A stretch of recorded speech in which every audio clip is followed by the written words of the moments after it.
ഇനി ബി.ജെ.പിയുടെ സാധ്യതകളിലേക്ക് ഒന്ന് പോകണം. ബി.ജെ.പി അവരുടെ നേട്ടമുണ്ടാക്കി 3 താമര വിരിയിക്കുക എന്നുള്ളത് പ്രധാനപ്പെട്ട കാര്യമാണ്, സംശയമില്ല.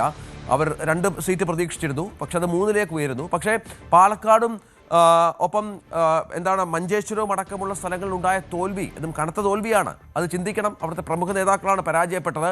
ഒപ്പം മറ്റ് മണ്ഡലങ്ങളിലെ സ്ഥാനാർത്ഥി നിർണയത്തിൽ സംഭവിച്ച പരാജയം, 2020 മത്സരിച്ച മണ്ഡലങ്ങളിൽ ലഭിച്ച തുച്ഛമായ വോട്ടുകൾ, കൂടെ കൂട്ടിയ സഖ്യകക്ഷികളൊക്കെ ഈ പറഞ്ഞതുപോലെ പാർട്ടിക്ക് ഗുണം ചെയ്തോ എന്നുള്ള ആലോചന, ഇതൊക്കെയാണ് ഇനി പ്രധാനമായും ചർച്ചയ്ക്ക് വരേണ്ടത്. അവിടെയും ഇത്തരം കാര്യങ്ങളിൽ ഗൗരവമായ നിരീക്ഷണങ്ങൾ നടക്കുന്നുണ്ടാകുമല്ലോ.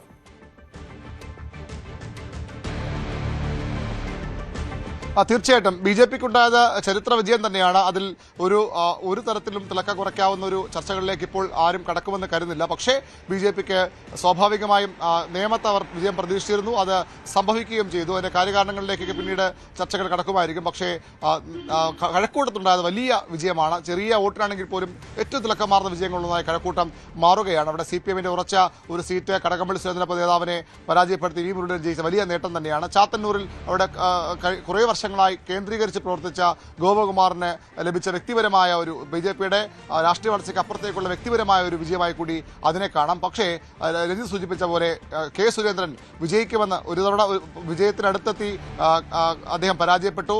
ഇത്തവണയും വിജയിക്കും വലിയ പ്രതീക്ഷ വച്ച മണ്ഡലം അവിടെ വലിയൊരു മാർജിനിൽ പരാജയപ്പെടേണ്ടി വന്നു ബി.ജെ.പിയുടെ മുൻ സംസ്ഥാന അധ്യക്ഷന്. അത് ബി.ജെ.പിയെ ഇരുത്തി ചിന്തിപ്പിക്കാൻ പോകുന്ന ഒന്നാണ്. പാലക്കാട് വലിയ പ്രതീക്ഷ ഉയർത്തിയാണ് ശോഭാ സുരേന്ദ്രൻ അവിടെ എത്തിയത്. പക്ഷേ നിരവധി അനുകൂല സാഹചര്യം ഉണ്ടായിട്ടും അവിടെ വലിയ പരാജയത്തിലേക്ക് ബി.ജെ.പി പോയി. അതും സ്വാഭാവിക ചർച്ചയായി മാറുമെന്ന ഉറപ്പാണ്. ഇതിനപ്പുറത്തേക്ക് ബി.ജെ.പി ഈ 3 മണ്ഡലങ്ങളിലെ വിജയത്തിനപ്പുറത്തേക്ക് 6 ഇടത്ത് 2ാം സ്ഥാനത്തെത്തിയിരിക്കുന്നു. അത്തരം ചില പോസിറ്റീവ് കാര്യങ്ങൾ കൂടി ബി.ജെ.പിക്കുണ്ട്. പ്രത്യേകിച്ചും തിരുവല്ലയിലെ അനൂപ് ആന്റണിയുടെ മുന്നേറ്റമൊക്കെ അസാധാരണമാണ്. പി.സി. ജോർജിനെയും അദ്ദേഹത്തിന്റെ മകൻ ഷോൺ ജോർജിനെ കൊണ്ടുവന്നുകൊണ്ട് വലിയ ഗുണമുണ്ടായില്ല എന്ന് ബി.ജെ.പി ഒരുപക്ഷെ തിരിച്ചറിഞ്ഞേക്കാം. അവർ സഭകളെ പൂർണ്ണമായും വെറുപ്പിച്ചതിനെ ബി.ജെ.പിയിൽ വലിയ അമർഷമുണ്ട്.